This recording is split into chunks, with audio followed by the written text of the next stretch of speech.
What's going on, guys, and welcome back to another episode of Career Mode. This is episode number 37, and we start today's episode off with a game against Fulham at Craven Cottage here in London as we travel to take on Fulham. Now, of course, lately you've been seeing we've been picking up a lot of draws, picking up quite a few draws, and we just had the international break as well, so that's fantastic. So as you can see here, all the players are perfectly fit, and that's great news for us because, you know, lately I wouldn't say we've been in a bit of a sticky patch, but we've had a few draws, we've lost a little bit of form, lost a little bit of edge. You know, at the start of the season we got off to a fantastic start, and it was looking as though this year we'd definitely be challenged for the Champions League, but we've got into a little bit of a sticky patch at the moment. As you can see, we've fallen down the table, we're in 6th, but we're only 1 point below Chelsea in 4th, so it's not bad, but just a little bit of a rough patch at the moment. It's not bad, but you know, we've only lost one game. Why am I looking at the negatives? I guess I'm just a very pessimistic person, but it's been a little bit of a sticky patch with a few draws, but we're hoping to get back on the winning trail here. Of course, as I just mentioned, we did have the international break, so finally all the players are back to full fitness, which is great because there's nothing worse than having light green players in the first 11. So players are all back to first fitness. So coming here to Craven Cottage, I was feeling as though we could probably pick up the 3 points against a Fulham side, a very decent Fulham side, but we probably beat Fulham anyway. But the first 12 minutes were pretty action-packed, 2 chances, 1 for each side, but unfortunately both went wide of the post. But in the 42nd minute, Luke Shaw wins the ball here off the German fullback, plays it through to Anthony Martial, who plays it through to Gary Hooper. What a chance for the former Celtic striker, goes 1-on-1, but unfortunately his shot was well saved by Stockdale, I think it is, in goal for Fulham. So still 0-0, but on the stroke of half time, another great chance for Fulham. Moves like the Jagger found Steve Sidwell, he found Hugo Rodallega. Rodallega collects it, plays it back inside to Kakaniklic, back to Sidwell, down the right hand side, finds Moves like the Jagger, but it's a good save by Jack Butland, and we managed to get the ball away to Sebastian Bassong, who in the last episode, as you saw, is rumoured to be unsettled, so I was considering dropping him for this game, but decided not to. But anyway, some nice passing, released Nathan Redmond down left hand side here. Redmond goes down left hand side, takes on his man, nice little Berber spin and a nice piece of skill, but his shot just goes wide of the post. So a very entertaining first half, despite the score being goalless. As we went down the tunnel for half time, it was still a very entertaining first half. Really enjoyable, but I have said, you know, since the patch, I've found it so much more difficult to break down the AI. I mean, don't get me wrong, on Legendary it's very hard to break down the AI regardless, but since the patch it's been even harder. But in the 58th minute we had a great chance here. Nathan Redmond went through on goal, but again Stockdale stood firm, so still 0-0. But in the 64th minute, Townsend collects the ball here.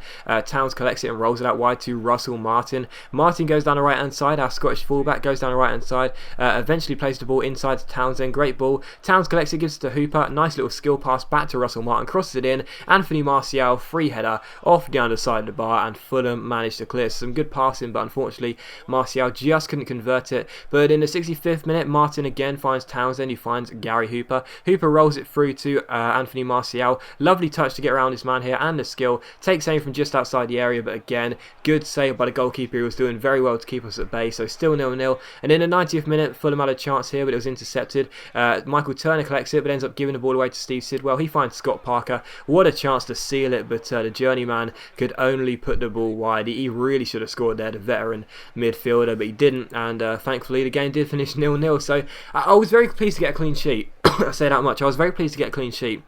It was an entertaining game, chances for both sides, but I was pleased to get a clean sheet because obviously last year we struggled with clean sheets. I think Butland only kept like 2 in the whole season, although I do know he came in January. But you know, we struggled defensively. We let in so many silly goals. So many games were full of high goals conceded, and you know, I'm doing my best to make sure we don't do that this season. I'm doing my best to make sure we manage to keep a lot more clean sheets. So I was very pleased to make sure we kept a clean sheet in that game.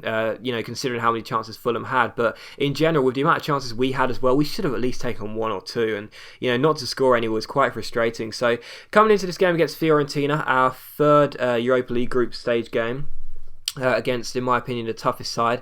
Of course, we won our last Europa League group stage game against Vittoria. We drew the first one away at Elfsborg. So coming here to Italy, I was feeling, you know, like a little bit of pessimism / a little bit of optimism because, you know, although we got a win in our last Europa League game, you know, our form has been a little bit inconsistent, but I was still feeling okay. But Fiorentina are probably going to be the strongest side in the group, and I would imagine, touch wood, that was really loud. I apologise, you're wearing headphones.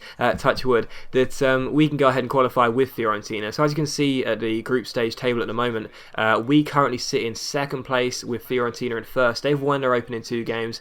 We've won and drew. So Fiorentina are probably going to be the strongest side, and of course they do have Mario Gomez in the side, and Honda, who went on a free, and of course the former City defender Savic. So they've got a very decent side, Fiorentina. Vargas as well, the South American player on the left wing. So they've got a very good side, Fiorentina. So it was going to be a difficult game, but again, rested a few players, yet kept the majority of the first team out, including Basong, who's rumoured to be unsettled. So hopefully his performance wouldn't be affected. But we had the first chance. Teddy's shot went just wide. Then Olsen collected the ball here and played a wonderful ball through to Gary Hooper. Hooper goes down left hand side here. Nice double step over, takes back, gets onto his right foot. And how about this for luck? I never get luck in anything, but how lucky was that? If you didn't see that the first time, go back and watch it.